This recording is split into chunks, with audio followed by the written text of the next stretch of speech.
되겠습니다. 계시록 21장 1절부터 또 내가 새 하늘과 새 땅을 보니 처음 하늘과 처음 땅은 사라지고 바다도 더 이상 있지 아니하더라. 나 요한은 거룩한 도성 새 예루살렘이 하나님께로부터 하늘에서 내려오는 것을 보았는데 마치 신부가 자기 남편을 위하여 단장한 것 같이 예비되었더라.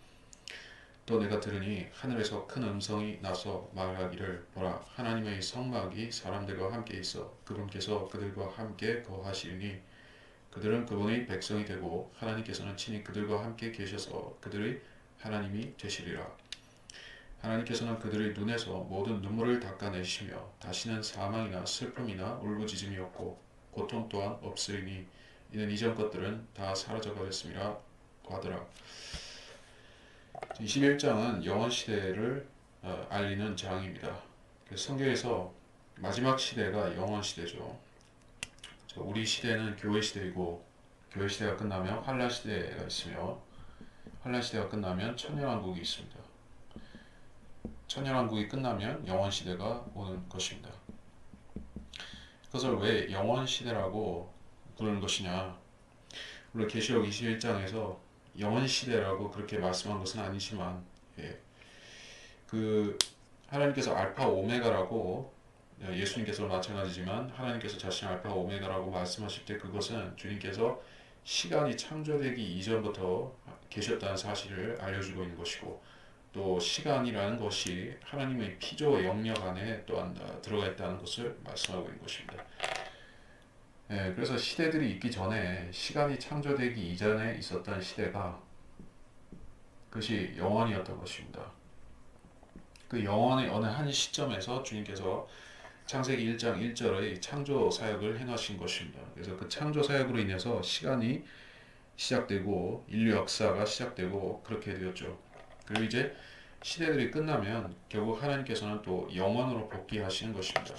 그래서 영원이라는 것은 하나님께서 계셨던 영광받고 또 하나님께서 삼위일체의 그 조화 속에서 계셨던 그 영원으로 이 세상이 복귀하는 것을 얘기를 하는 것입니다. 그래서 잠깐 이 부분에 대해서 고린도 전서를 잠깐 보겠습니다. 고린도 전서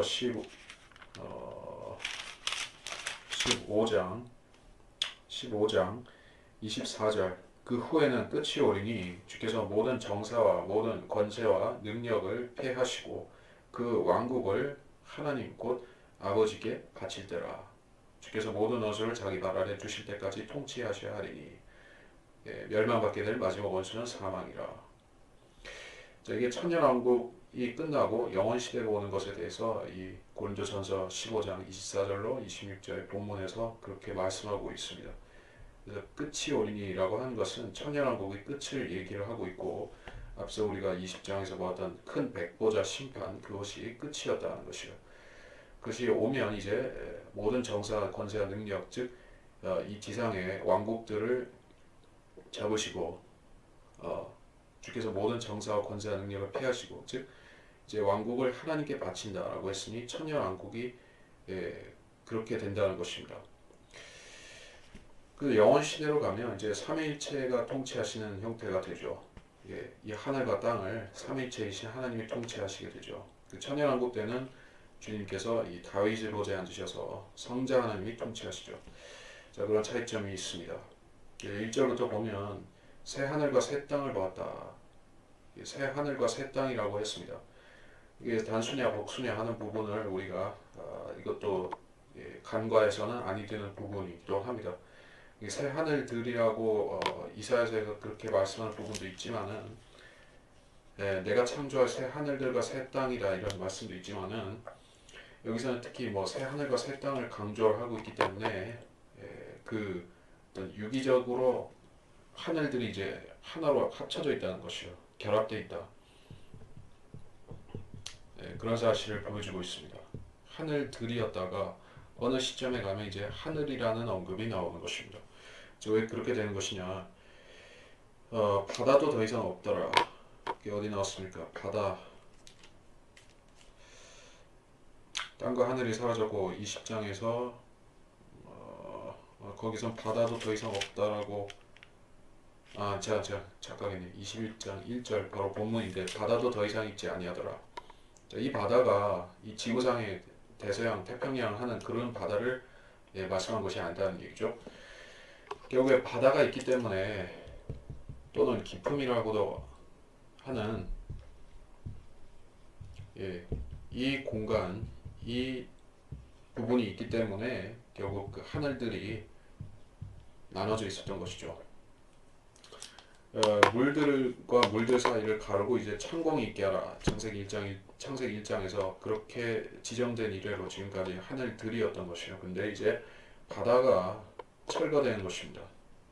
이제 하나님께서 계신 셋째 하늘 보좌와 이 지상 또는 그 우주 공간을 구획하고 있던, 나누고 있었던 그 기품이라는 것이 없어지면 이제 하늘이라고 되는 것이요.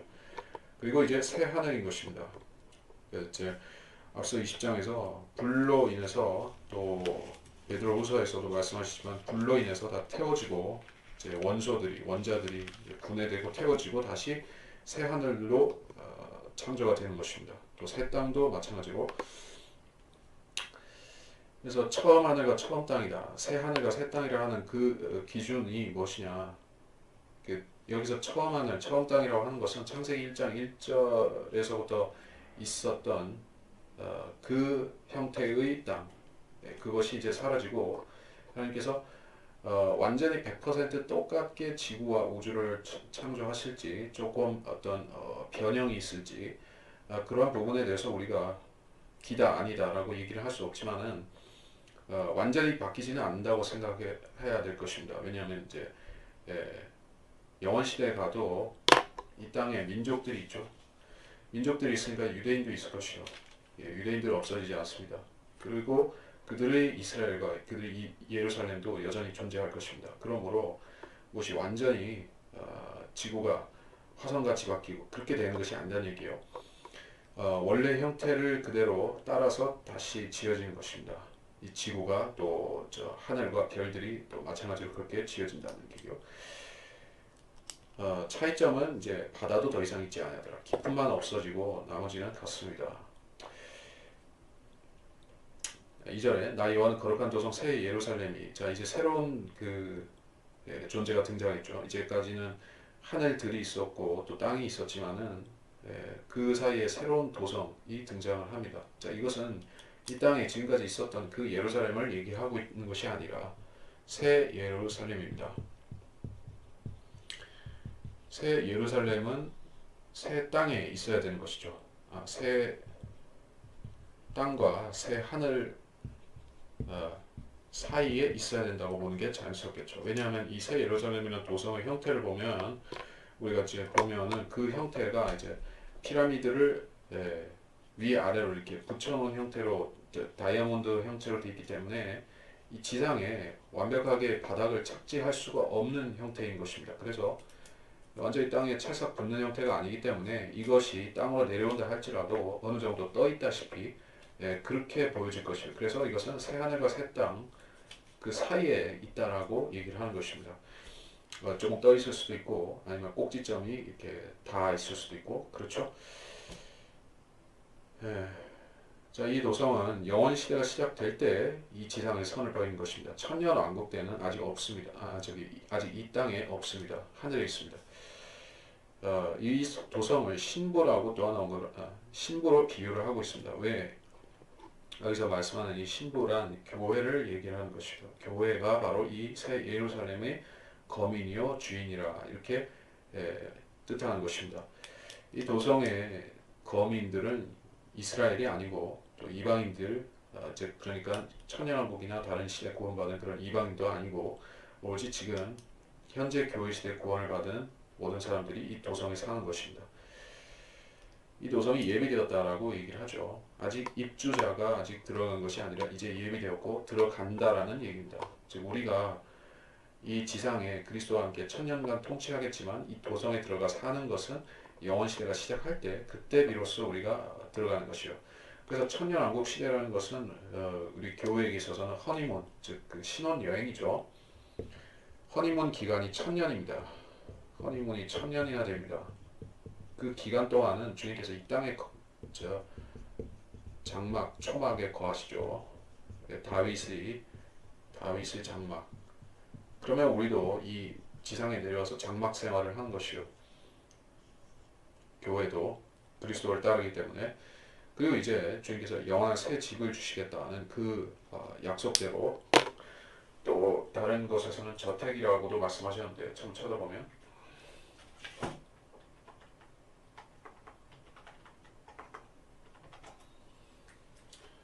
요한복음 14장 2절 내 아버지 집에는 많은 저택들이 있느니라. 그렇지 아니하면 내가 너희에게 말했으리라. 나는 너희를 위해 처소를 마련하러 가노라. 내 아버지 집이라 이렇게 하면서 많은 저택들을 얘기를 하셨습니다. 이 저택들은 내 아버지 집에 있는 것입니다. 아버지 집은 그 셋째 하늘이죠. 셋째 하늘에는 특별한 장소 또는 특별히 예비된 어떤 구역이 있는데 그것이 장차 이 땅에 내려올 새 예루살렘이라는 것이요. 거기에는 이제 저택들이 있다. 그것은 도시이다 이렇게 말씀한 것입니다. 예, 이 땅에서 우리는 천년 동안 전원 생활을 즐기다가 이제 도시로 들어가는 게 성읍으로 들어가는 것입니다. 그 성읍 또는 도성이 바로 새 예루살렘인데 거기에는 우리를 위해 준비된 많은 맨션들, 저택들이 기다리고 있다 이렇게 얘기를 하셨습니다. 자, 이 구조를 우리가 잘 이해를 해야 되는 것입니다. 3절 또 내가 들으니 하늘에서 큰 음성이 나서 말하기를 하나님의 성막이 사람들과 함께 있다. 이게 하나님의 성막이라 여기서 이것을 도성을 하나님의 성막이라고 얘기를 했습니다. 그 사실은 이제 성막이 3중 구조로 되어 있다는 얘기입니다. 지성소, 성소 그리고 바깥들이죠.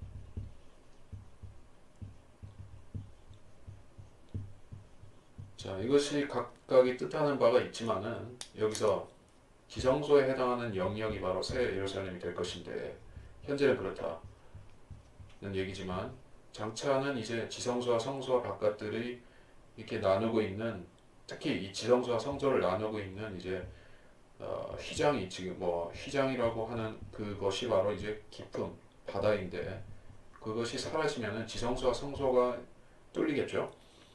물론 지금 우리 그리스도인들에게 있어서는 그리스도로 인해서 이것이 뚫려 있습니다. 그러나 이제 세상 자체는 이제 바다로 인해서 막혀 있죠. 그것이 뚫리면 이제 지성소에 해당하는 부분이 성소로 내려오고 또 바깥들에도 이제 개방이 된다는 것이요. 놀라운 일이죠. 그래서 하나님의 성막이 즉 셋째 하늘에 있고 지금 우리가 이 지상에 어떤 사람도 감히 볼 수가 없는 아무리 노력해도 볼 수가 없고 감지할 수도 없는 그런 높고 높은 셋째 하늘 그곳이 이제 사람들한테 열려지고 사람들 옆에 와서 거한다는 것이요.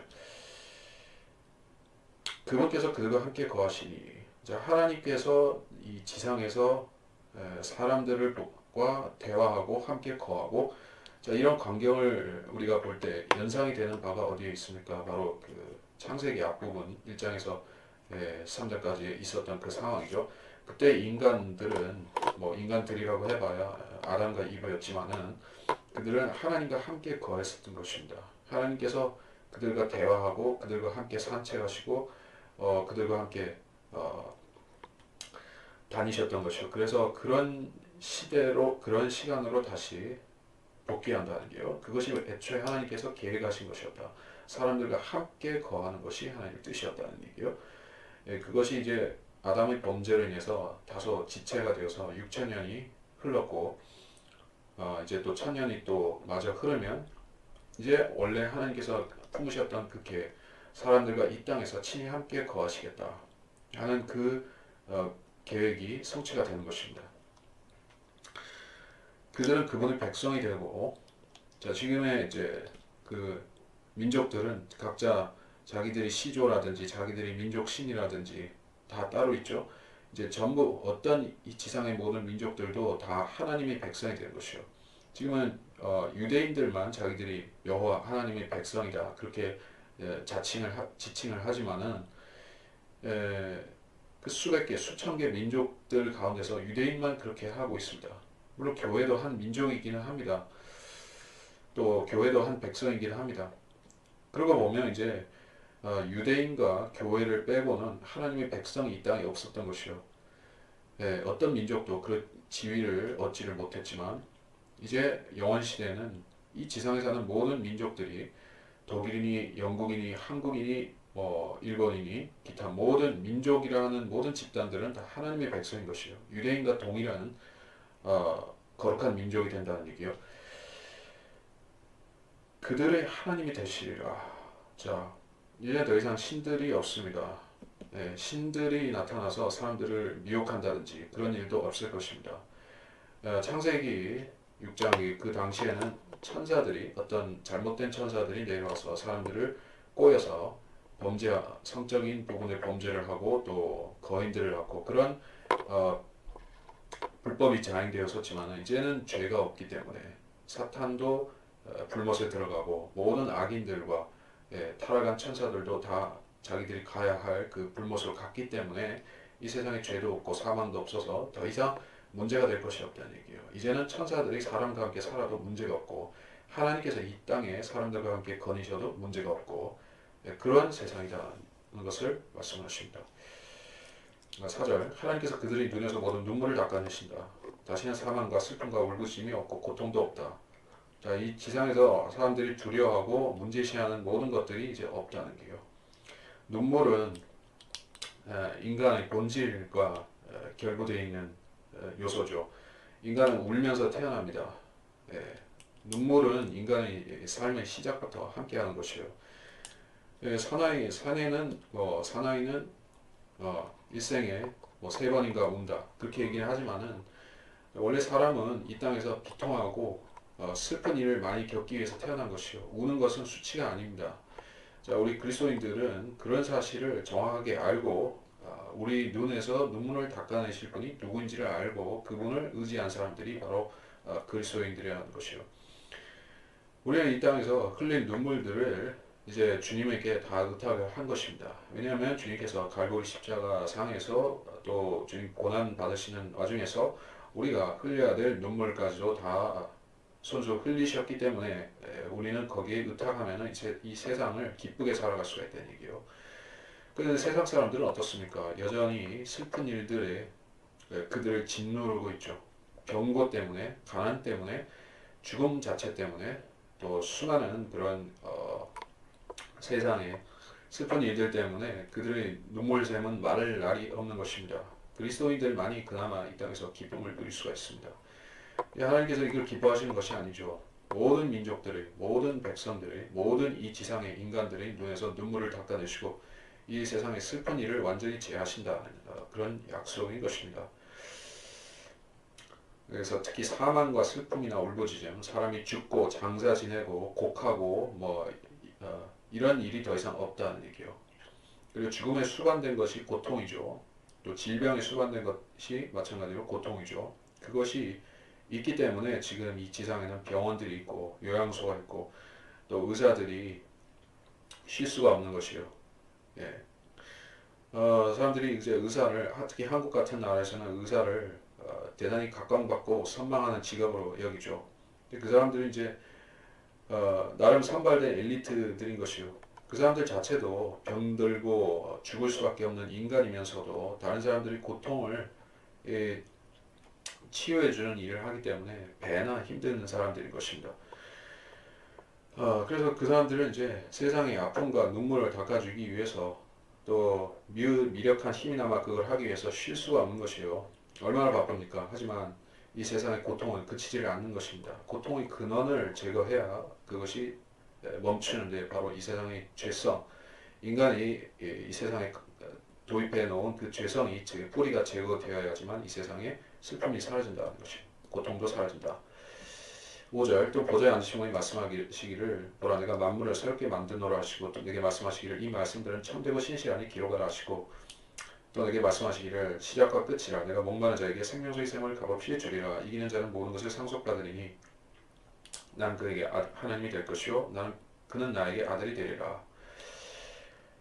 여기 보좌에 앉으신 분이라 했을 때 이것은 삼위일체를 다 특히 성부 하나님, 성자 하나님이 이제 한 모습으로 나타나신 것이에요. 예. 그래서 보좌에 앉으신 분이라고 했습니다. 어린 양이라고만 한 것이 아니라 이제 성부 성자 하나님이 이제 함께 앉으신 것이에요. 내가 만물을 새롭게 만드노라. 예. 앞서 이미 하신 대로 선포하시는 것입니다. 만물을 새롭게 만드노라. 이 말씀들을 참되고 신실하니 기록하라. 자, 사람들이 이제 만물을 새롭게 만든다 하는 말을 믿기가 힘든 것이죠. 왜냐하면 이제까지 수없이 많이 세상 정부들이라든지 종교인 지도자들이라든지 그들이 내세우는 어떤 허상과 이념에 의해서 속아왔기 때문에 천국을 주겠다고 하는 수많은 헛된 공약들이 있어왔죠. 예, 그들의 종교 지도자들, 이단 종파들, 또 정치인들, 그런 사람들이 세상을 개혁하고 좋게 만들고 심지어 낙원을 가져오겠다라고 헛된 약속을 했지만 다 쓰러져 갔던 것입니다. 그들은 낙원을 가져오기는커녕 이 세상을 지옥에 보다 더 가깝게 만드는 그러한 전쟁과 분쟁들만 가져왔을 뿐이지, 특히 유엔과 같은 세계 평화를 이야기하는 그러한 국제 기구도 아무 일도 못하고 있는 것입니다.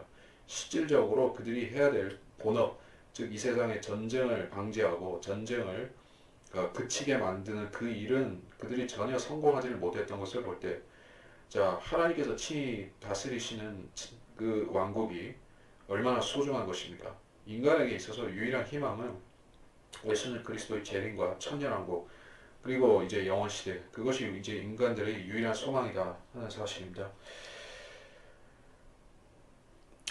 또 내게 말씀하시기를 다 이루었노라. 자, 이 말씀이 반복이 된다는 것을 우리가 알 수가 있죠. 다 이루었다. 십자가에서도 그렇게 말씀하셨지만은 거기서는 이제 인류의 구속을 다 이루었다. 죄의 구속을 다 이루었다. 주님의 피 흘리심, 그 대속이 완성되었다는 것을 말씀하신 것이죠. 여기서 다 이루었다는 또 무엇입니까? 이것은 이제 인간에게 있어서 그 대속의 효력이 미치게 되는 그걸 얘기한 것이야.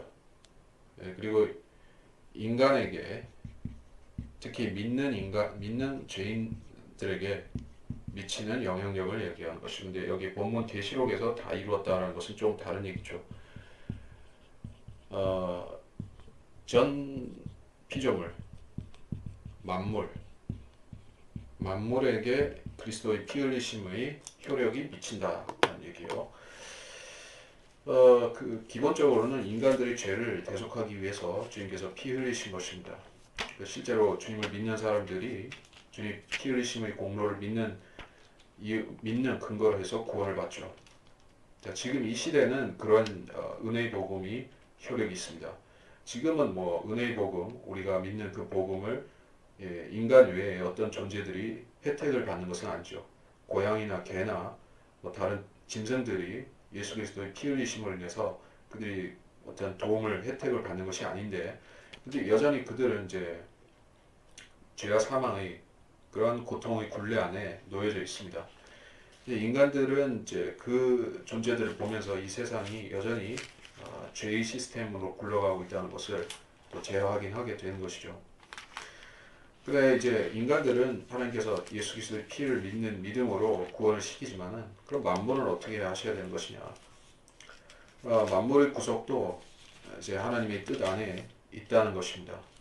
만물의 구속은 언제 오는 것이냐? 이제 천년왕국이 끝나고 영원 시대가 오게 될 때, 그때 하나님께서 만물을 구속하셔서 더 이상 죄와 고통이 없는 이 세상을 만드시는 것이요. 제가 로마서에서 그와 관련된 부분을 찾으려고 하는데, 잠깐.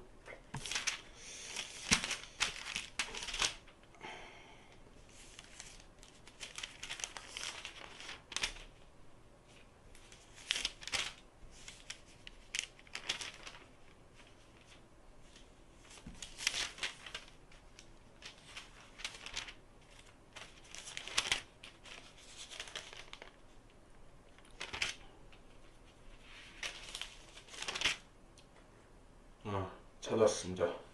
로마서 8장 19절 피조물의 간절한 기대를 가지고 하나님의 아들들이 나타날 것을 기다리고 있으니 자, 하나님의 아들들이 나타날 것을 기다리고 있다. 즉, 그 아들들은 우리를 얘기하는 것입니다. 우리가 부활의 몸을 입고 이 땅에 다스리게 되면 이 세상에 그 형태의 변화가 일어난다. 특히 천년왕국에서 그것이 시작이 되지만 이제 완벽하게 이루어지는 것은 이제 20절과 21절 이 사항들이 이제 완벽하게 이루어지는 것은 영원 시대가 때 그렇게 된다는 얘기예요. 특히 21절 같은 경우를 보게 되면 피조물 자체도 그 썩어짐의 속박으로부터 해방되어 하나님의 자녀의 영광스러운 자유에 이를 것이기 때문이라. 자, 짐승들도 더 이상 죽음을 보지 않는 죽음과 죽음의 고통에서 해방이 되는 그때가 오는데 바로 영원 시대다는 얘기예요. 천년왕국 때까지는 아직 그들에게는 이 죄로 인해서 죽음이 남아 있습니다. 그 뒤에 이제 21장 6절 나는 알파 오메가요 시작과 끝이라. 이제 또 강조되죠. 1장에서 알파 오메가요 라고 얘기를 하셨는데 이제 끝장에서도 알파 오메가요 라고 얘기를 하십니다. 이제 이게 하나님을 소개하는 중요한 명칭인 것입니다. 하나님의 이름 중에서 우리가 중요하게 취급해야 되는 것이 바로 이제 알파 오메가라는 얘기요. 그것은 하나님의 속성을 정확하게 표현하고 있는 것이죠. 시작과 끝이다. 요한계시록 1장 8절에서도 나는 알파 오메가요 시작과 끝이라. 그리고 여기서도 나는 알파 오메가요 시작과 끝이라. 그리고 성경을 요약하자면 알파 오메가요 시작과 끝이라 그렇게 되겠죠. 이 성경을 기록한 여기서 알파 오메가라고 했을 때 이것은 히라버 헬라어를 얘기를 하고 있으니까 이 신약 성경 전체가 바로 예수 그리스도다. 내가 곧 시작과 끝인데 바로 이 신약 성경이 곧 나다. 이렇게 말씀하신 것과 같습니다. 이게 계시록을 포함하는 것이죠. 그래서 우리가 이 알파 오메가의 신분 그리고 그분의 정확한 형상을 반영한 이 성경이라는 책을 통해서 얻어야 되는 것이 무엇이냐. 바로 이 하반절에서 말씀하시는 바 내가 목마른 자에게 생명수의 샘을 값없이 주리라. 여기서 우리가 중요하게 발견해야 되는 메시지가 있으니 신약 성경을 물론 구약도 포괄이 되지만 신약을 요약하자면은 값없이라는 것이요. 자, 구약에서는 창세기 앞부분에서만 값없이였었죠. 프리일리라고 했을 때 이것은 동산에서 열매든지 다 먹어도 된다. 단 성각을 알게 하는 그 나무 열매만은 제외하고 다 먹어라 라고 했을 때 그 값없이였습니다. 근데 이제 다시 또 값없이 주겠다 하는 말씀이 나오는 것이요. 그 왜 값없이냐? 하나님께서는 인자하시고 또 너그러우신 분이다. 그러한 하나님이시라는 그분의 성품을 이야기를 하고 있는 것이죠. 이 사람들은 이제 구약 시대를 거쳐오면서 하나님에 대해서 많은 부분을 오인을 하게 되었습니다. 하나님께서는 율법을 세워가지고 사람들을 지긋지긋하게 괴롭히고 왜 안 지키냐고 계속 쫓아다니면서 이제 잔소리하시는 그런 하나님으로만 사람들이 인식을 하고 있습니다. 물론 하나님께서는 인간들의 파멸을 원하지 않으시기 때문에 잔소리를 하시는 것이요. 하지만 궁극적으로는 하나님께서는 모든 사람들이 이심전심으로 하나님과 또 예수 그리스도와 한 마음이 될 수 있는 것을 원하시는 것이요. 그때는 더 이상 무엇을 지켜라, 하지 말아라고 그렇게 명문으로 해서 사람들에게 강요할 필요가 없어지는 것입니다. 사람들의 마음속에 이미 하나님의 법이 존재하고 죄와 사망도 없어서 율법을 어길 걱정이 없습니다. 그때가 되면 하나님께서는 어떤 제약 조건도 없이 율법이다 아니면은 어떤 행위에 관한 부분이 없이 값없이 영생을 모든 이 지상에 살아갈 또 태어날 인류들에게 값없이 부어주실 수가 있다는 얘기예요. 그것이 원래 하나님의 창조에 포함된 계획이었었습니다. 아담에서 그것이 시작이 되었는데 바로 거기서 이제 커트되고 이제 많은 시대들이 있었죠. 그러나 원래 하나님이 계획하셨던 바 값없이 영생을 태어나는 모든 인류에게 주시겠다 하는 약속이 드디어 영원 시대에 가서 성취가 되고 있습니다.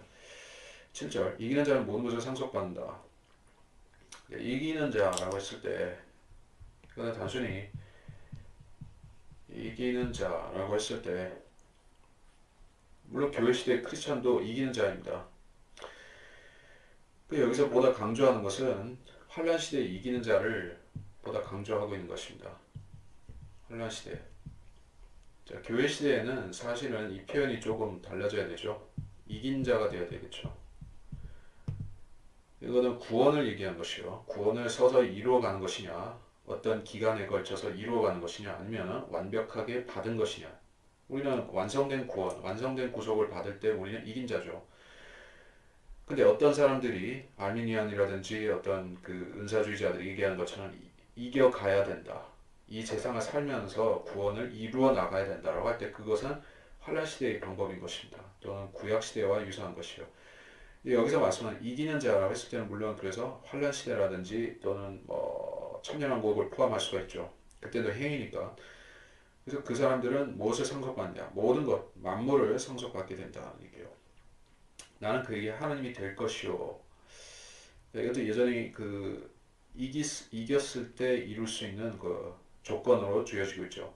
된다고 한 게 될 것이요. 이게 또 그는 나에게 아들이 되리라. 또 미래형으로 말씀하고 있죠. 자, 우리한테 이걸 미래형으로 적용하면은 좀 많이 잘못되는 것이죠. 그러니까 어떤 우리가 이 시대의 크리스천들이 내가 평생 거룩하고 하나님 뜻대로 살면 그러면 내가 죽을 때 하나님께서 나의 하나님이 되고 주시고 그때 내가 숨이 꼴가닥 넘어갈 때 나는 하나님의 아들이 될다 이렇게 믿으면 큰일이죠. 그러면 그 사람은 실질적으로 구원을 못 받는 사람으로서 죽으면 지옥 가는 것입니다. 이 시대의 구원론이 아닌 것이요. 이것만 한 가지 확실하게 하고 넘어가시면 될 것 같습니다. 8절 그러나 두려운 자들과 믿지 않은 자들과 가증스러운 자들과 살인자들과 음행하는 자들과 마술하는 자들과 우상 숭배하는 자들과 모든 거짓말하는 자들은 불과 유황이 타는 못에 참여하리니 이것이 둘째 사망이라고 하시더라. 자, 지옥에 가는 사람들의 조건을 좀 나열을 하고 있습니다. 어떤 사람들이 지옥에 가는가? 그들의 캐릭터가 어떤 캐릭터들인가 하는 것을 보여주고 있는데 잘 아시다시피 대표적으로 살인자들과 음행, 마술, 우상 숭배, 거짓말 이런 것들은 우리가 그렇겠구나 라고 수긍을 할 수가 있는 부분입니다. 그런 것들은 인간의 양심상 공히 죄라고 여겨지기 때문에 근데 두려워하는 자들은 또 무엇이냐 이런 얘기예요. 두려워하는 자. 그러니까 무엇을 이라는 목적어가 이 앞에 무엇인가 생략이 되어 있다는 얘기죠. 우리가 하나님을 두려워하는 자들이라고 하면은 그 사람들 지옥 갈 이유가 없지 않습니까? 근데 여기서는 두려워한다라는 것은 물론 하나님을 두려워한다는 뜻이 아니겠죠. 다른 무엇을 두려워하는 자들이라는 얘기예요. 간단히 말하자면은 그들은 하나님 외의 다른 모든 만물들, 피조물들 그것을 두려워하는 자들이라는 것이요. 예. 그 누구냐? 미국의 어떤 대통령 누구지? 루스벨트인가? 그 사람이 두려움 외에 인간은 그 두려움 외에는 무엇도 두려워할 필요가 없다. 그런 취지의 말을 했었다고 합니다. 그러니까는 인간이 두려움만 극복할 수 있으면은 그 사람은 신이 될 수 있다. 예, 그 신의 반열에 올 수 있다. 그런 교만한 또는 무식한 소리를 한 것입니다. 과연 인간이 두려움을 완벽히 극복하고 인간으로서 한계를 뛰어넘을 수 있습니까? 안 되죠. 이 시대 지금 현재 상태에서는 불가능하죠. 왜냐하면 인간은 죽기 때문에 70, 80 하는 인생이 끝나면 죽음이 엄연히 기다리고 있습니다. 그 죽음의 두려움 때문에 인간은 절대로 신의 영역에 도달할 수가 없습니다. 그래서 인간은 많은 것들을 두려워하고 삽니다. 내가 병에 걸리면 어떡하지?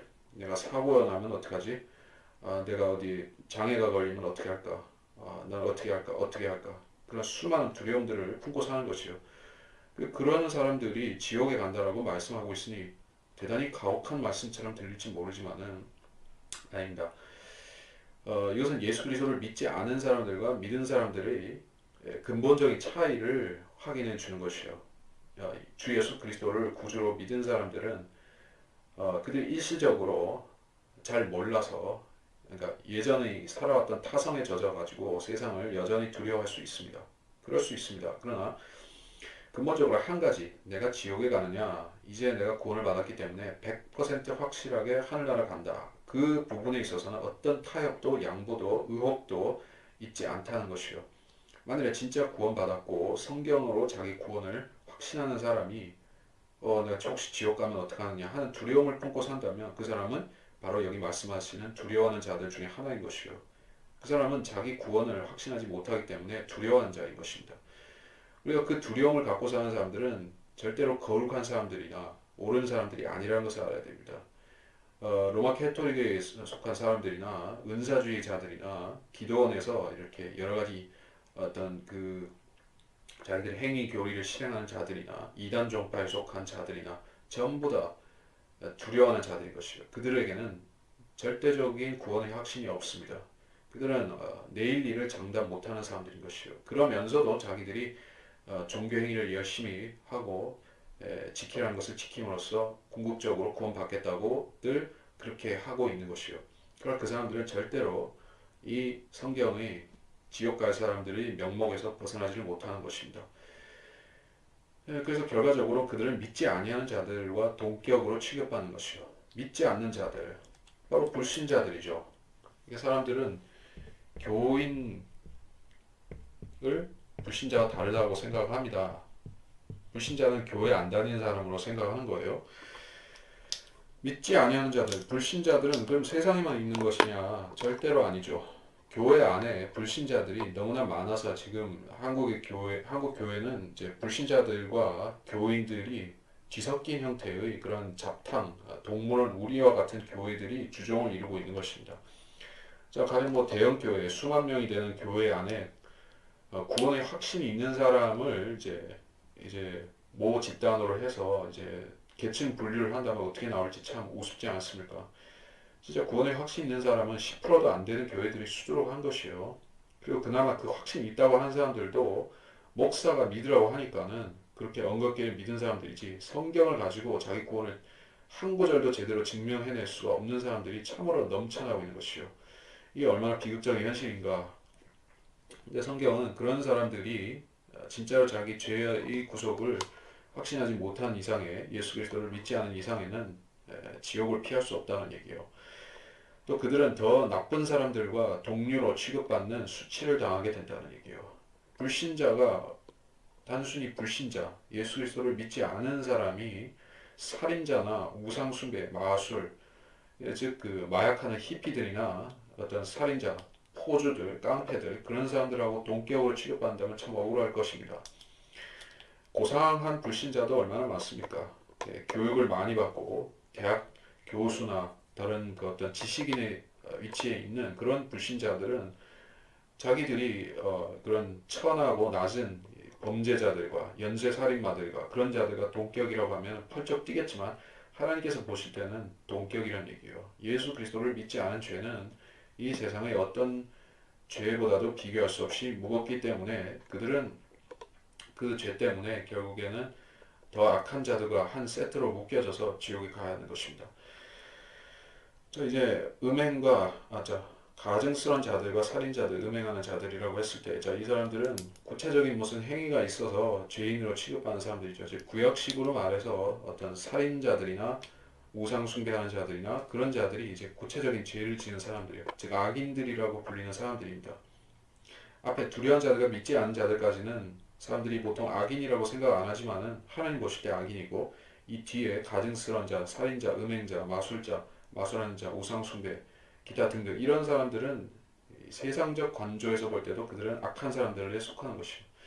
물론 우상숭배를 오늘날의 현대인들 같은 경우에는 문화나 어떤 전통과 그런 부분으로 얘기를 하겠지만은 그래서 뭐 전통 문화라든지 무속도 그런 식으로 취급하기 때문에 저것은 우상숭배라고 이렇게 얘기를 하면은 동의를 안 할 것입니다. 그러나 우상숭배는 본질이 같은 것이요.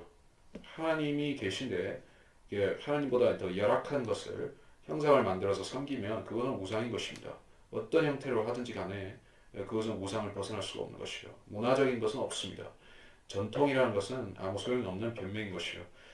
또 거짓말하는 자들 어떻습니까? 하나님의 말씀에 대해서 거짓말하는 사람들은 이제 지옥 심판을 피할 수가 없는 것이요. 하나님 말씀에 대해서 거짓말하는 것도 여러 가지가 있습니다. 하나님 말씀의 신실함을 부인하는 거짓말은 가장 큰 거짓말인데, 즉 성경 변개를 용인하는 그런 거짓말들을 하고 있는 사람들이 바로 신학교에 있는 교수들이죠. 신학자들이죠. 성경 번역자들이죠. 현대역본을 만든 사람들이죠. 웨스트콧과 홀트 같은 사람들이죠. 그런 사람들은 거짓말을 하는 자들인 것이요. 하나님께서는 분명히 자신의 말씀을 신실하게 지켜 오셨는데 보존하셨고 그 보존된 말씀을 우리에게 보여주셨는데 그것이 바로 한글 킹제임스 성경인데 그 엄연한 실체를 거부하고 더 모호한 것으로 돌아가려고 하는 사람들이 그러면서 이 말씀이나 저 말씀이나 근본적으로는 별로 다를 것이 없다. 예, 어차피 이것이나 저것이나 기독교를 구성하는 데 있어서는 또는 지역교회를 운영하는 데 있어서는 뭐 별반 차이 없다. 그게 뭐가 그렇게 중요하냐라고 얘기를 하는 사람들이 바로 거짓말하는 사람들인 것이요. 성경이 중심이 되는 것이 아니라면 그 교회는 사탄의 교회가 되는 것이요. 바른 성경에 기초하지 않았다면 그 사람들의 종교 생활은 마귀에 속한 종교 행위에 불과한 것입니다. 그런 것을 인정을 한다면 회개하고 자기들이 정직한 말씀으로 돌이켜야 되죠. 정직하고 바른 하나님의 말씀, 한글 킹제임스 성경으로 돌이켜야만 될 것입니다. 근데 그렇게 하지 않는다고 할 때 그들은 거짓말을 하는 자들과 이제 손잡은 것이요.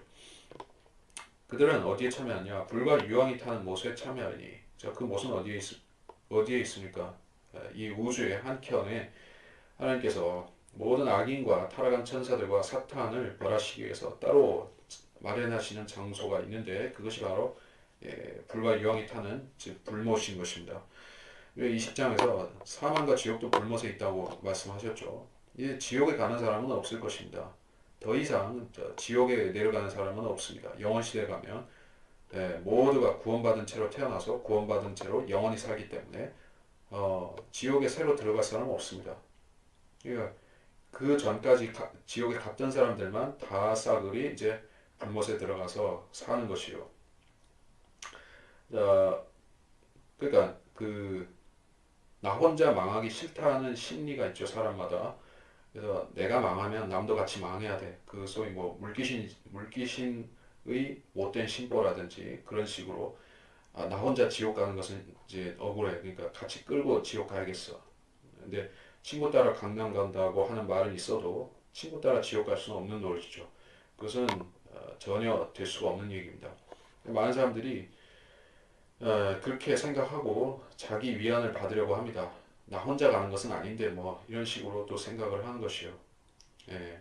그리고 또 실질적으로 모르긴 몰라도 지옥에 간 사람들은 또 그렇게 생각할지 모릅니다. 더 많은 인류가 지옥으로 쏟아져 들어온 것을 보면서 그래 좀 나만 고통받는 것은 아니지라고 위안을 삼을지도 모르지만 이제 지옥에 한 사람도 안 들어오고 지옥 자체도 이제 더 큰 불못에 들어가서 불타면서 있게 될 때 그 사람들이 참담함은 우리가 어떻게 묘사를 할 수가 있겠냐 하는 것이요. 영원히 그렇게 될 것이요. 9절 또 마지막 일곱 재앙을 가득 담은 일곱 호리병을 담은 일곱 호리병을 가진 천사 가운데 하나가 내게 와서 나와 대하며 말하기를 이르라 내가 너에게 신부인 어린 양의 아내를 보여주리라 하고 그가 영 안에서 나를 이끌어 크고 높은 산으로 가서 그 큰 도성 거룩한 예루살렘이 하나님께로부터 하늘에서 내려가는 것을 내게 보여주니 하나님의 영광이 있어 그 도성의 광채가 가장 귀한 보석 같고 벽 같으며 수정같이 맑고 또 크고 높은 성벽도 있으며 12대문이 있고 그 문에는 12천사와 이름들이 기록되어 있는데 그것은 이스라엘 자손의 12지파 이름이더라. 동편의 문이 3개, 북편의 문이 3개, 남편의 문이 3개, 서편의 문이 3개이며 그 조성의 성벽에는 12기초석이 있는데 거기에는 어린 양의 12사도의 이름이 있더라. 자, 이제 새 예루살렘에 대해서 본격적으로 중요한 묘사를 되고 있는데 이 묘사에 대해서 좀 살펴보면서 우리가 살 집이니까 우리가 살 집에 대해서 자세히 연구하는 것은 참 중요한 일입니다. 근데 여기서 9절에서 또 신부의 어린 양의 아내라고 얘기를 하고 있습니다. 이 도성은 도성인데 살아있는 도성인 것이요. 살아있는 도성입니다. 벽옥처럼 벽옥이라는 것은 이제 숨쉬는 보석이죠. 공기가 투과될 수가 있죠. 벽옥 같습니다. 수정같이 맑고 그래서 어떤 그 돌로 지어진 성벽이 아니라는 얘기예요. 그러니까 살아 있습니다. 그래서 살아있는 그리스도의 몸된 신부 어린 양과 동격인 것이요. 또 우리들 자체도 이 도성에 거하고 있기 때문에 하나님께서 하나로 이렇게 취급하신 것이요. 어린 양의 아내라고 이 도성을 부르신다는 얘기예요. 그가 영 안에서 하나님 그 높은 산으로 가서 영 안에서라고 했을 때 이렇게 몸이 변형된 상태에서 갔다는 얘기예요. 그래서 높은 산이라는 것은 이제 21장 앞부분에서 새 예루살렘이 내려가는 바로 그 장면과 같은 얘기를 하고 있습니다. 거기서 2절에서는 하늘에서 내려오는 것을이라고 얘기를 했죠. 내려오는 것은 위에서 내려오는 것을 본 것이요. 즉 땅에서 본 것입니다. 근데 이제 10절에서는 내려가는 것을 보았으니 즉 이제 위에서 아래로 본 것입니다. 그 위라는 것은 셋째 하늘이겠죠. 셋째 하늘의 어떤 크고 높은 산이라고 생각할 수가 있겠습니다. 예. 그러니까 즉 2절에서는 땅의 시온산이겠고 10절에서는 하늘의 시온산에서 이런 장면을 보고 있다. 이렇게 생각할 수 있습니다.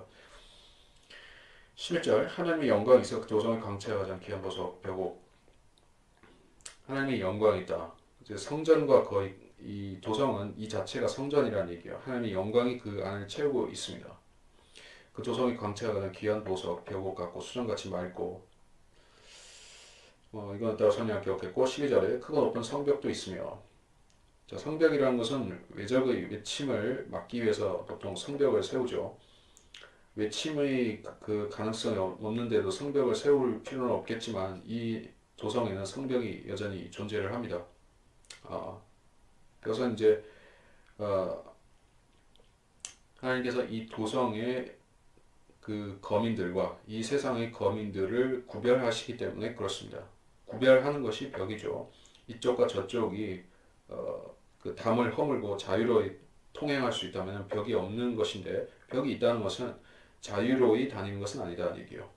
하나님께서 그 이 영원 시대에 모든 것을 자유로이 하시고 값없이 주시고 그렇게 개혁하시지만은 한 가지만은 남아있다. 이 새 예루살렘에는 소위 말해서 개나 소나 그렇게 막 들어올 수가 없는 것이다 얘기요. 이곳에서 독점적으로 아주 자유롭게 거하고 다니고 할 수 있는 사람들은 교회인 것입니다. 그래서 성벽이 있습니다. 그리고 12대문인데 12천사라고 했는데 12천사가 12지파의 이름입니다. 그러니까 이것은 하늘에 이스라엘 지파들의 이름을 딴 12천사가 있다는 얘기가 아닙니다. 그래서 12천사는 곧 지파들을 얘기를 하고 있습니다. 즉 그 성경에서는 사람들이 거룩한 상태가 되면 그것을 천사라고도 인정하는 것이요. 그렇기 때문에 이스라엘 지파들의 이름이 12천사라는 얘기예요. 12천사가 따로 있는 게 아니라 그래서 이 12지파 자손들의 이름이 이 성문에 기록이 되어 있다.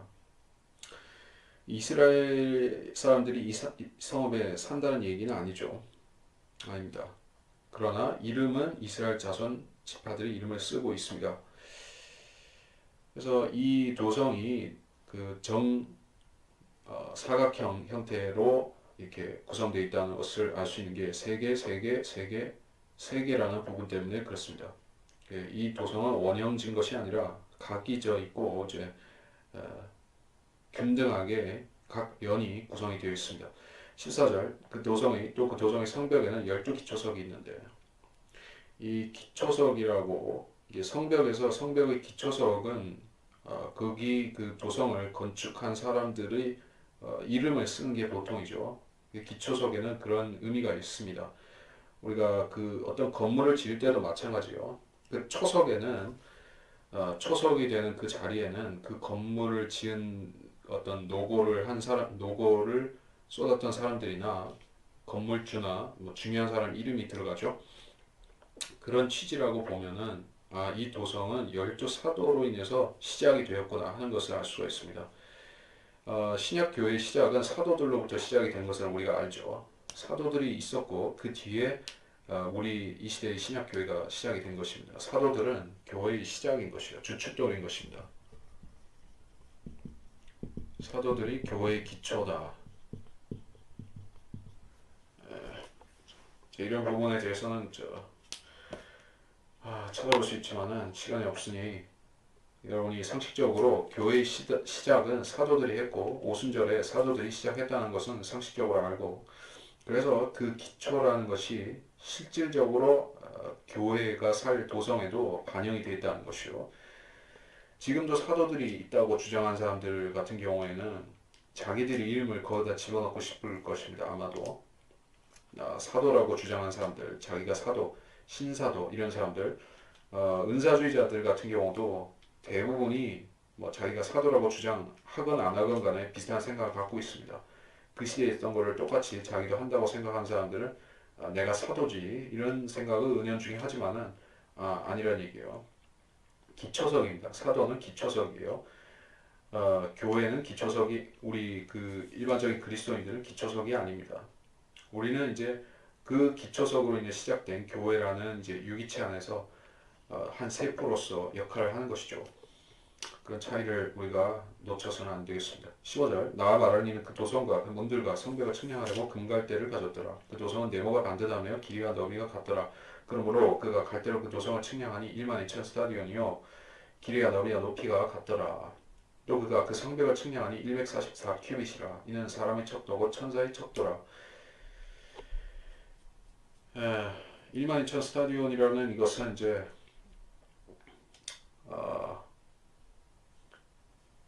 크기가 어느 정도 되냐면은 이 지구상에 사는 사람들 전체 인구 지금은 좀 넘었지만은 60억 정도가 들어갈 수 있는 거대한 크기인 것이요. 왜냐하면 이것은 평면으로 되어 있지 않기 때문에 그렇습니다. 입체 도성이기 때문에 그 안에 모든 그 입방 면적들을 다 활용한다고 할 때, 그러니까 그 중력 같은 부분이 아마 어떠한 행성처럼 작용을 한다고 가정한다면은 그 안에서 이제 빼곡히 집들을 지을 수가 있을 것이요. 입체 도성이기 때문에 그러면은 거기에 전체 거주할 수 있는 인구가 그렇게 많은 것입니다.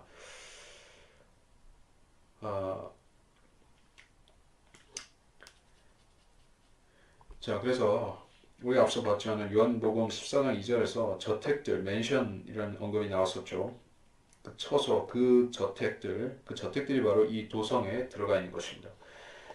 자, 여기서 그리스도인들이 어떤 사람은 저택들에 거하고 어떤 사람은 뭐 어떤 사각세방, 단칸방에 거하고 옥탑방에 거하고 그렇게 말씀하셨나요? 아니죠.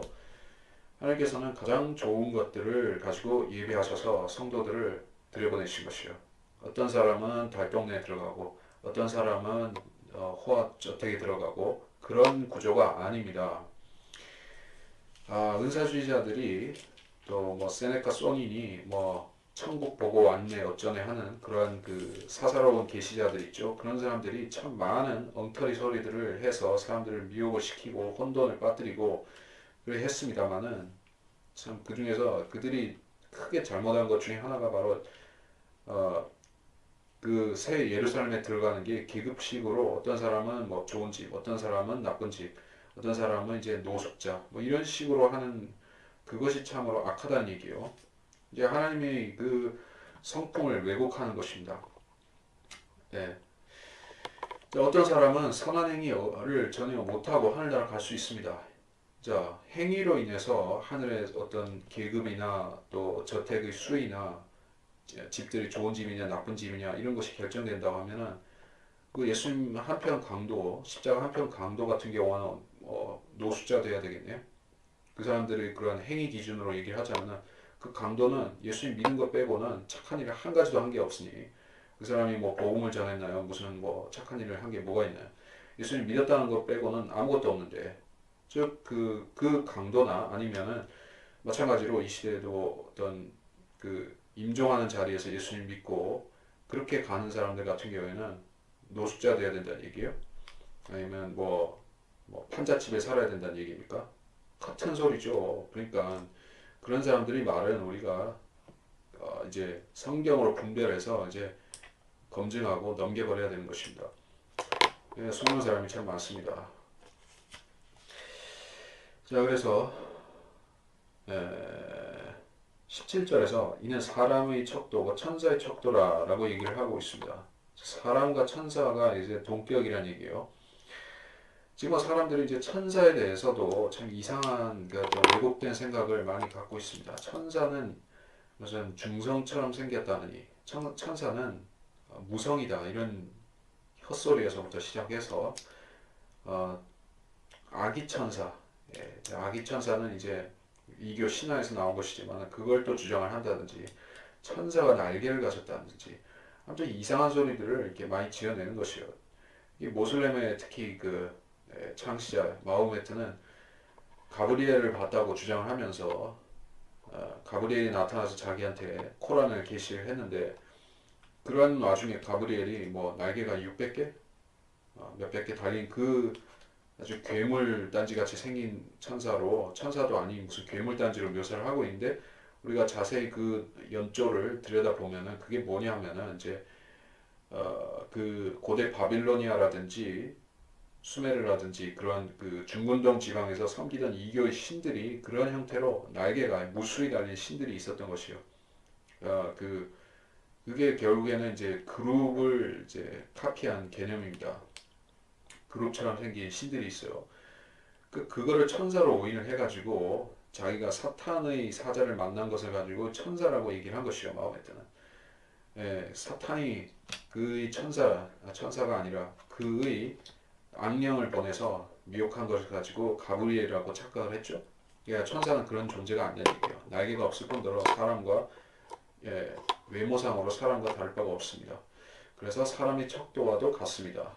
신장이라든지 뭐 몸무게라고 하면 그렇고 아무튼 그 몸집 자체가 사람하고 다르지 않기 때문에 사람의 척도 즉 큐빗이 천사의 큐빗과 같은 것이요. 큐빗은 이제 그 뭡니까 그 성인 남자의 그 뭐라고 해야 되지 팔뚝에서 손 끝에까지 이르는 길이를 그렇게 얘기를 하죠. 이게 뭐 30cm나 그 이상 됩니다. 30cm, 40cm. 근데 그 큐빗이 지역마다도 좀 이렇게 단위가 달라지기도 하는데 하여간에 그 크기는 크게 달라지지 않습니다. 18절 그 성곽은 벽으로 지어졌고 도성은 숭고로 맑은 유리 같고 자, 성곽이 벽옥으로 지어졌다. 자, 이 성곽은 투과될 수 있는 성벽이다는 얘기죠. 그러니까 밖에 있는 사람들이 이 성을 봤을 적에 예루살렘을 봤을 적에 아니 아주 유리같이 투명하게 다 보여진다는 것입니다. 그 현대 건축술이 발달하면서 제일 혁신적이었던 부분이 이제 전체 건물 면을 외부에 접하는 면들을 이제 다 유리로 하는 것이요.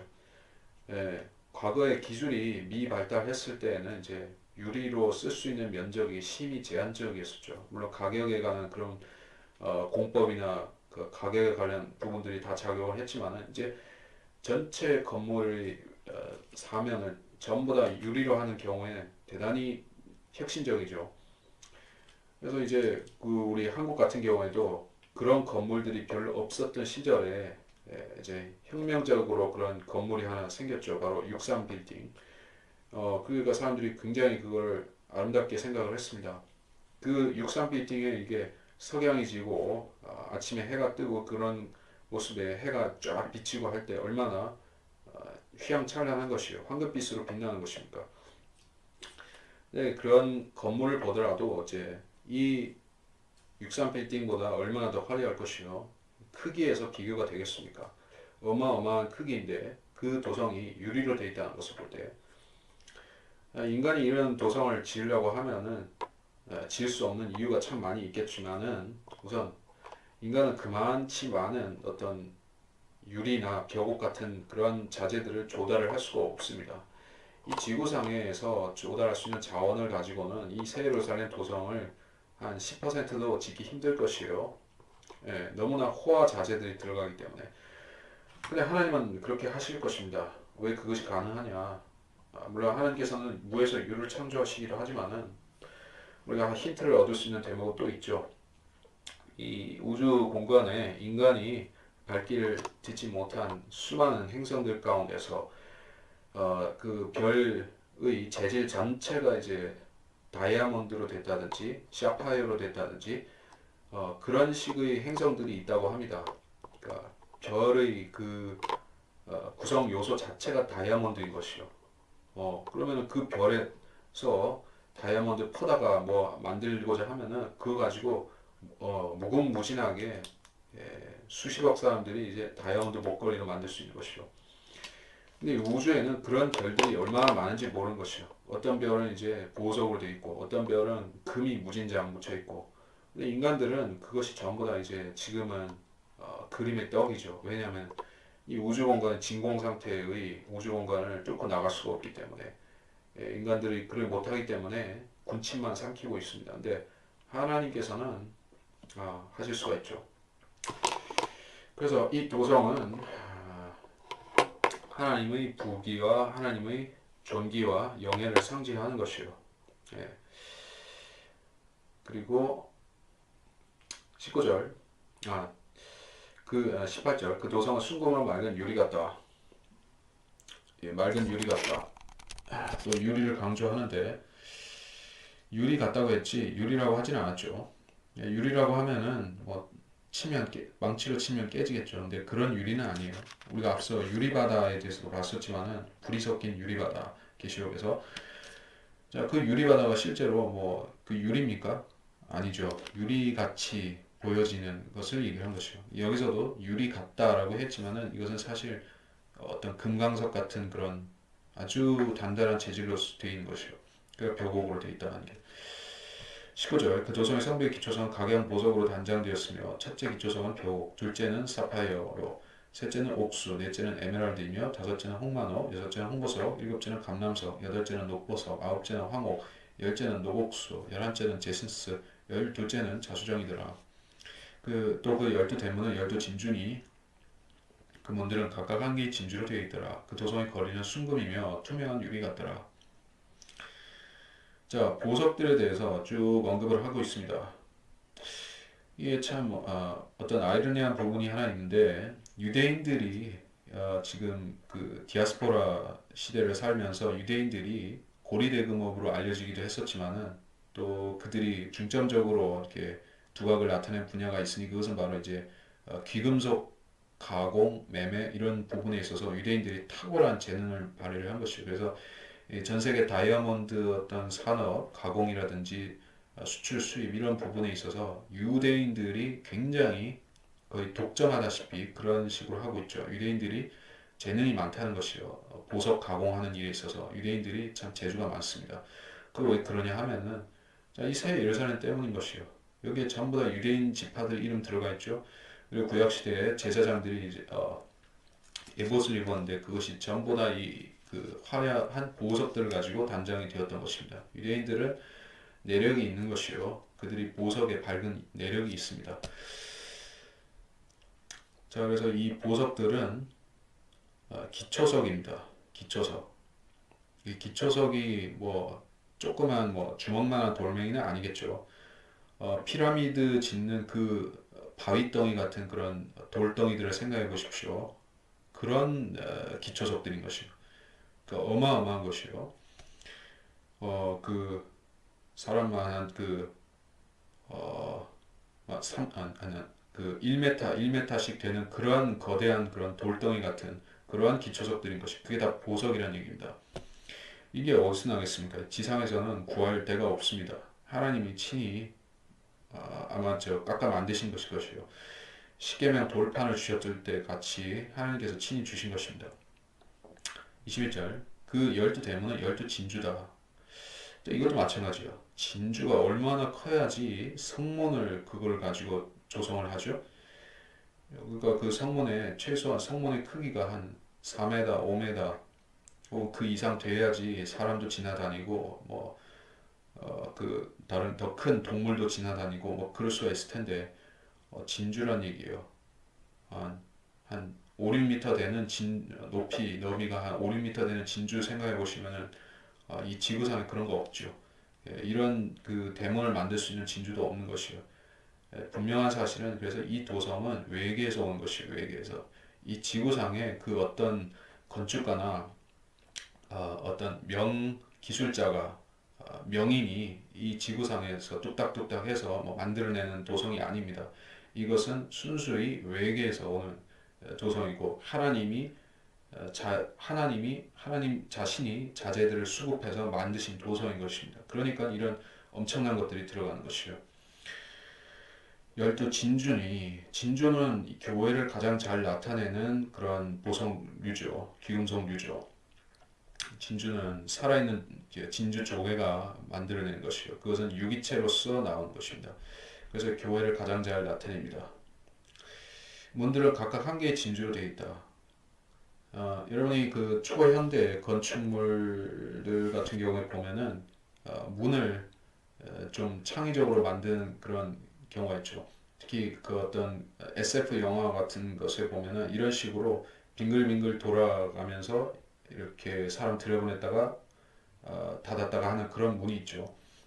회전식입니다. 그러니까는 이거는 그 미닫이 문도 아니고 어떤 전통적인 그런 형태의 성문이 아닙니다. 초현대적이란 얘기예요. 그러니까 지금 기술 문명이 발달하니까 사람들이 이제 시도를 할까 말까 한 그런 부분입니다. 왜 그동안에 할 수가 없었느냐? 기술적으로 할 수가 없죠. 자, 이 진주를 생각해 보시면 얼마나 이 거대한 진주를 이거 고정시킬 수 있는 어떤 경첩이라고 할까? 그 고정시킬 수 있는 기반이라고 할까? 그런 게 만드는 게 가능하겠습니까? 어, 그 지탱을 못하니까 똑 부러진다든지 그런 진주가 떼굴떼굴 굴러간다든지 그렇게 될 것이요. 이거 어떻게 만들기에 이게 되느냐는 얘기예요. 하나님이 하신 것입니다. 그래서 사람들이 이런 초현대적이고 세련된 도성에 들어가서 산다고 할 때 싫어할 사람이 누가 있겠습니까? 하나님께서 그야말로 인간들을 특히 구원받은 그리스도인들이 누릴 수 있는 영화에 대해서 그들이 누릴 영광에 대해서 이렇게 요한계시록에서 집중적으로 조명을 해주고 계시습니다. 자, 이제 시간이 소모되고 있으므로 빨리 넘어가면서 21절 그 도성의 거리는 순금이며 또 투명한 유리 같더라 이렇게 얘기를 했습니다. 그러니까 원래 금이라는 그 금속은 인간의 탄생, 인간이 에덴 동산에서 나올 때부터 관련이 있었습니다. 거기서 이제 금이 나는 부분에 대해서 얘기를 하고 있기 때문에 그래서 인간하고 가장 친화력이 높은 금속이 있다고 하면 그게 바로 이제 금입니다. 그래서 이제 사람이 이제 그 충치를 때울 때 제일 그 인간하고 조화가 잘 되는 게 금이기 때문에 금으로 때우죠. 금은 사람하고 참 관련이 많습니다. 우리 통일신라 시대라든지 이런 그 고대의 우리 조상들의 그런 왕관들이나 그런 그 장신구들을 봐도 전부 다 금이죠. 금. 이제 금은 이제 그래서 이제 인간의 시작부터 함께 했었던 것입니다. 그리고 금본위제라고 하는 형태로 해서 이 세상의 제도도 금이 받치고 있죠. 그래서 이제 금은 공기와 같이 인간과 떼놓을 수 없는 필수 불가결한 존재처럼 이렇게 여겨지는데 그래서 이 금이 바로 하나님의 신성도 가리킬 수가 있는 거예요. 자, 그런 금이 도성의 거리를 깔고 있습니다. 그러니까 인간이 금을 밟고 다니는 것을 이 얘기를 하고 있습니다. 원래는 인간이 금을 떠받들고 사는 것이 이 세상의 형태였습니다. 그렇죠. 인간들은 금을 추구하면서 금을 하나의 신으로 떠받들려고 하지만은 사실 정상적으로 하나님께서 이 세상을 돌려놓으시면 인간은 위로 가고 금은 밑으로 가야 되는 것이요. 예. 소위 말해서 백은주의, 금을 숭배하는 사상, 금 또는 돈을 숭배하는 사상은 그래서 이제 성경에서는 그것을 돈을 사랑하는 것이 모든 악의 뿌리다 그렇게까지 말씀을 하신 것입니다. 인간이 금을 추구하고 돈을 추구할수록 그 금은 그 사람의 머리 위에 신이 되는 것이요. 그러나 하나님께서는 영원 시대에 갔을 적에 인간들이 그토록 소원하고 갈구하고 심지어 전쟁을 일으키고 학살을 하고 어떤 못된 짓을 해서라도 얻으려고 했던 그 금을 이제 도성의 길거리에 깔아 놓으신 것이요. 새 예루살렘의 길거리에 깔아 놓으심으로써 사람들에게 아이러니를 불러일으키실 것입니다. 지금과 같은 이 교회 시대나 이런 지금 이 시대를 회상할 수 있는 사람들이라고 하면은 아마 회상을 할 테니까 우리가 과거에는 이 금을 좀 만져보려고 우리가 그렇게 70, 80도 안 되는 그런 생을 얼마나 아둥바둥 거리면서 우리가 살았든가. 우리가 그렇게 애써 얻으려고 했지만은 결국에는 아, 만족할 만큼 얻지도 못하고 놓쳐버렸던 그 금이 이제는 새 예루살렘 도성에 우리 발밑에 깔려 있구나 하는 것을 보고 감회가 깊을 것이요. 그러니까 우리가 그리스도인이 되었다면은 새 예루살렘에 우리 소망을 고정시키는 것이 필요하다는 얘기예요. 이 땅에서 돈을 많이 벌고 금을 많이 쌓아놓고 하는 사람들은 이제 그것이 그 사람들이 신이고 소망인 사람들이 그렇게 하지만 그 사람들은 결국에 그것을 가지고 가지도 못할 것입니다. 자, 22절 성 안에는 성전이 없더라. 이는 전능하신 주 하나님이 그 어린 양이 그곳의 성전임이라. 그 도성은 해나 달이 그 안에서 비칠 필요가 없으니 이는 하나님의 영광이 그것을 비추어 어린 양이 그곳의 빛이 됨이라. 성전이 없다는 것은 또 중요한 얘기죠. 성전이 왜 필요하냐 하면은 최초의 성전을 하나님께서 짓도록 하신 그 맥락을 우리가 보자면은 그때는 물론 성막이었지만 모세에게 최초로 성막을 지으라라고 얘기를 하셨죠. 성막은 하늘의 규례를 따른 것이요. 하늘의 셋째, 첫째, 둘째, 셋째 하늘 하는 그것이 둘째, 셋째 하는 그것을 본따 가지고 세 부분을 가지고 성막을 만든 것이요. 그러니까 인간들에게 이제 하나님을 계시하기 위한 방법이었던 것입니다. 자, 이제 지성소에 하나님의 영광이 있지 하는 식으로 그러면서 인간들은 성막을 통해서 우리가 하나님과 어떻게 동떨어져 있구나. 하나님은 거룩하신데 우리는 그분을 마주할 수가 없어가지고 지성소는 굳게 닫혀져 있구나. 이제 휘장으로 막혀져 있구나 하는 것을 보고 캐치할 수가 있는데, 자, 그게 성막입니다. 성막은 좋게 말하자면 하나님께서 거하시는 영광이 거하시는 공간이지만은 부정적인 면에서 말하자면은 인간과 하나님을 구분하는 분리인 것이에요. 분리. 인간은 하나님과 분리되어 있다는 것을 엄연하게 보여주는 것이 성막입니다. 성막, 성전입니다. 그래서 분리를 나타내는 것은 이제 하나님께서 다 치워버리시는 얘기예요. 이제는 성막이나 어떤 성전이나 하는 그 가림막이 필요가 없습니다. 예. 인간들을 하나님의 영광으로부터 막아서 그들이 이제 하나님을 보는 불상사가 없도록 막아야 되는 일이 없다는 것이요. 자, 구약 시대든지 지금이든지 간에 어떤 이 지상의 인간들이 하나님의 영광을 곧바로 보면 그들은 견디지 못하고 죽을 것입니다. 그러나 이제 죄가 사망이 존재하지 않는 영원 시대에 갔을 때 인간들은 하나님의 영광을 그 맨 눈으로 보아도 지장이 없습니다. 그렇기 때문에 이제 성전이라는 형태의 어떤 그 차단이 없어도 되는 것이요.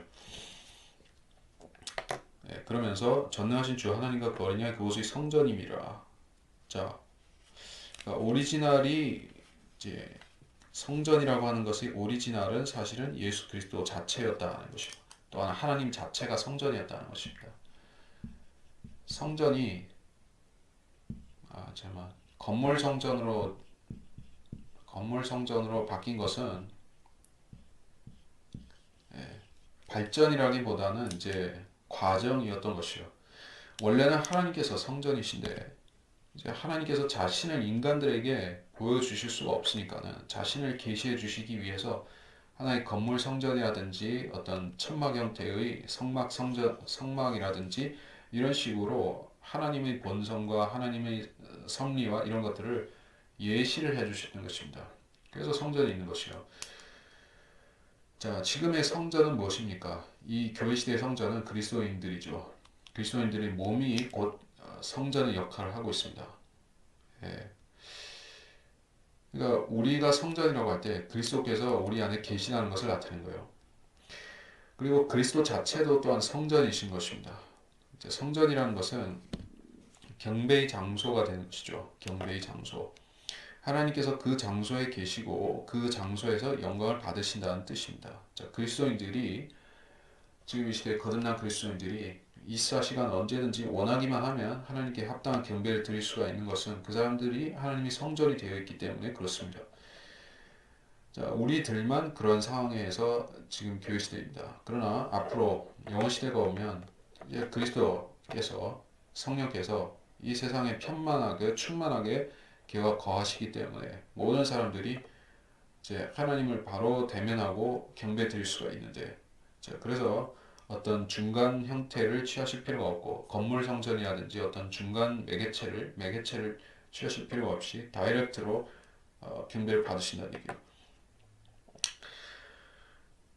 23절 그 도성은 해나 달이 그 안에서 비칠 필요가 없다.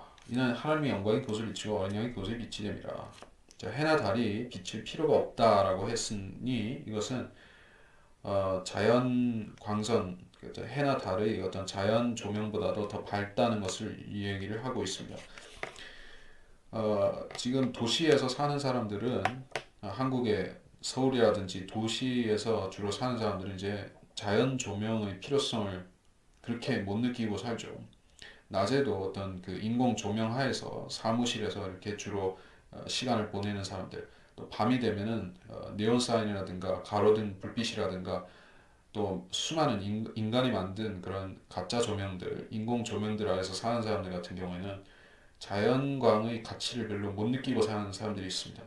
근데 어떤 시골이나 어떤 그 어떤 빛을 그 전기가 좀 쓰기 힘든 곳에 가면은 그때 가면 알죠. 빛이 없는 것이 얼마나 엄청난 것인지 그 태양의 소중함이 얼마나 큰 것인지 그때 가면 알죠. 그러니까 이 세상 자체가 지금 흑암으로 덮여 있는 상태이기 때문에 태양이 있어서 낮은 비추지만 밤에는 달과 별들이 있어야지 이제 빛이 있습니다. 그 영원 시대에 가더라도 여전히 낮과 밤의 구분은 존재를 합니다. 이 새 예루살렘에만 영원히 빛이 있기 때문에 낮도 없고 밤도 없는 상태지만은 새 하늘과 새 땅에는 있습니다.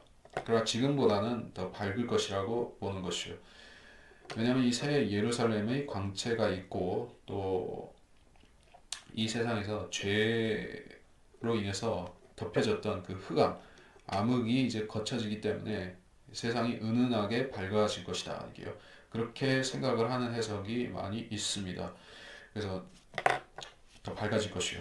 그러나 여전히 밤은 있기 때문에 밤에 뭐 좀 불편하기 때문에 어떤 조명이 있어야 되는데 새 예루살렘은 그 낮과 밤이 똑같기 때문에 빛이 일정하기 때문에 즉 하나님의 영광을 보수 비춘다. 어린 양이 빛이 된다. 그 빛이 대단히 밝다는 것을 또한 알 수가 있는 것이요. 예.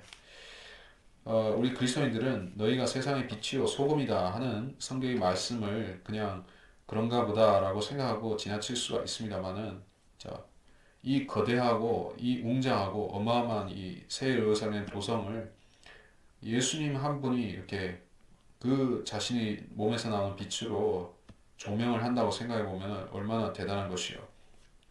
예.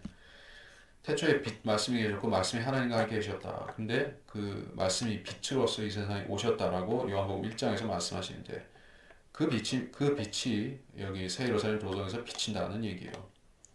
그거는 조그만 빛이 아니라 어마어마한 즉 태양과 더 비교했을 때 태양보다 더 밝을 수 있는 빛인 것이요. 요한계시록 앞부 1장에서도 예수님께서 이제 태양 같은 빛을 내시면서 사도 요한을 고꾸라뜨리는 장면이 나오죠. 그 빛입니다.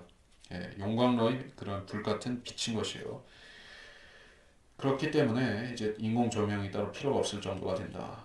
24절 그리하 구원받은 자들이 민족들이 그 도성의 빛 가운데서 걷겠으며 땅의 왕들이 그들의 영광과 존귀를 그것으로 가져오리라. 또 그곳의 성문들을 낮에는 결코 닫지 아니하리니 이는 그곳에 밤이 없음이라. 이는 그들이 민족들의 영광과 존귀를 그곳으로 가져오리라. 무엇이든지 더럽게 하는 것이나 가증한 일을 행하는 자나 거짓말하는 자는 결코 그곳에 들어오지 못할 것이며 다만 어린 양의 생명의 책에 기록된 자들만이라.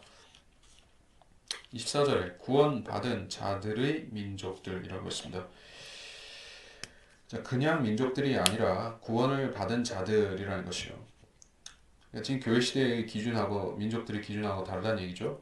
지금은 수많은 민족들이 있는 가운데 그 민족들에서 구원받은 사람들이 조금씩 있죠. 한국 민족이라는 민족이 있고 그 민족 안에는 약간의 구원받은 사람들이 존재하고 다른 민족들도 여타 민족들도 다 그렇습니다. 그런데 이제 영원 시대가 되면 이 지상에 사는 사람들은 그때 사는 사람들은 다 구원받은 사람들인 것이요. 이미 구원받은 사람들이고 그 구원받은 자들로부터 태어난 사람들이 계속 민족들을 형성하고 있는 것이요. 그래서 구원받은 자들이라고 민족들을 얘기를 하는 것입니다. 지금 이 시대 사람들은 이런 그 구원의 완성, 그러니까 전 지구 70억의 사람들이 다 구원받는 일을 이룩해낼 수가 없습니다. 아무리 애쓰고 노력하고 전도지를 뿌리고 설교를 하고 그렇게 할지라도 구원받는 사람들은 항상 상대적으로 소수인 것이요. 한국 사람들이 반세기 넘게 기독교 또 어떤 그 복음 전파의 영향이 있었지만은 구원받은 사람들이 지금 와서 볼 때 뭐 2천만, 3천만 됐으면 참 좋았겠지만은 지금 봤을 적에 수백만 교인들이 있고 그 가운데서도 수십만 명이 진짜 확실하게 구원받는 그런 사람들로 보여지고 있죠. 그 숫자와 그 비율은 그렇게 늘어나지를 않습니다. 그러나 하나님께서는 영원 시대에 100% 구원받은 사람들 가지고 이 세상을 운영하실 것이라는 얘기예요. 우리가 하는 것은 참 하나님께서 하신 일에 비하면 아주 극히 일부라는 것을 알아야 되는 것이요. 하지만 우리가 작은 일에 충성하면 하나님께서는 더 큰 일을 우리에게 영원 시대에 가서 맡기실 것을 우리가 또한 믿는 것이죠. 땅의 왕들이 그들의 영광과 존귀를 그곳으로 가져온다. 땅의 왕들은 누구냐? 땅의 뭐 주지사라든지 대통령이라든지 뭐 총리라든지 그런 왕들 있죠. 그런 사람들이 그런 그 지금 유엔 총회 그런 각국의 대표들이 입장하듯이 새 예루살렘에 들어가서 어, 보고를 한다든지 뭔가를 하고 오는 것이요. 그러니까 이 새 예루살렘은 모든 사람들이 들어가서 뭔가 해야 되는데 그 뭔가가 뭐냐면은 이제 생명나무의 열매 그것을 얹고 그 잎사귀들을 취하는 그 일을 이제 한다. 그 22장에서 나오지만은 그래서 이 도성에 자주 들어와야 되는 것입니다. 25절 또 그곳의 성문들을 낮에는 결코 닫지 않는다. 밤이 없다. 계속 얘기를 하지만은 이것은 새 예루살렘에 국한해서 그렇다는 것이지 이 세상 새 땅과 새 하늘 자체에 그렇다는 얘기가 아니라 새 예루살렘에서만 밤이 없다는 것이에요. 26절 그들이 민족들의 영광과 존귀를 가져온다. 영광과 존귀 즉 그들의 어떤 경배를 담아서 가져올 수도 있고 아니면은 어떤 그 동방의 현자들이 주님께 예물들을 가져왔듯이 그렇게 왕을 경배하기 위한 예물을 가져온다. 그런 의미가 되겠습니다. 27절 무엇인지 더럽게 하는 건 가증한 일을 행하는 자나 거짓말하는 자는 들어오지 못한다. 자, 그 사람들 어디 있습니까? 지옥에 있죠? 아니 저 불못에 있죠? 그러니까 이게 27절하고 뒤에 22장 15절하고 같은 내용입니다. 거기서도 개들과 마술사들, 음행자들, 살인자들, 우상숭배자들 이런 자들은 바깥에 있다 이렇게 얘기를 했고 이제 그 사람들은 불못에 가는 것이요. 예, 두 부류만 있는 것이요. 구원받은 사람, 구원받지 못한 사람. 크게 나누자면은 영원 시대에 가면은 그 두 부류인 것이요. 구원을 받은 둥 마는 둥 하는 사람이라든지 구원을 받았는지 안 받았는지 알쏭달쏭한 사람은 더 이상 없습니다. 그들은 100% 소속이 확실한 거예요. 불못에 소속된 사람이든지 새하늘과 새 땅과 새 예루살렘 그곳에 속한 사람이든지 둘 중 하나이지 여기도 저기도 그런 사람 아닌 그런 사람은 없습니다. 이것도 오인하는 그런 해석들이 있기 때문에 나중에 다음 시간에 22장 얘기를 하면서 그때 또 얘기를 할 것입니다. 자, 그래서 마지막으로 27절 마지막으로 다만 어린 양의 생명의 책에 기록된 자들만이라. 그러니까 이 도성에 사는 사람들은 교회 즉 어린 양의 신부인 신약 성도들이 여기에 살지만은 그 외에도 어린 양의 생명의 책에 기록된 다른 시대의 모든 성도들 구약 성도라든지 환란 성도라든지 천년왕국 때 구원받은 사람들이라든지 또는 영원 시대에 새로 태어난 사람들이라든지 그러한 사람들도 다 생명의 책에 기록된 사람들로서 그들도 이 도성에 출입할 수 있다는 얘기예요. 예. 그래서 여기서 그곳에 들어오지 못할 것이며 라고 했을 때 그 사람들은 여기서 축출되고 영원히 참여할 수 없는 것을 얘기를 하고 여기에 들어올 수 있는 사람들은 다 구원받은 사람들이다 하는 얘기인 것이에요. 그래서 이번 시간은 여기서 마치고 다음 시간에 22장을 하면서 이번 계시록 2017년 강해를 이제 20강을 다음 시간에 마무리를 짓겠습니다. 여기서 마치겠습니다.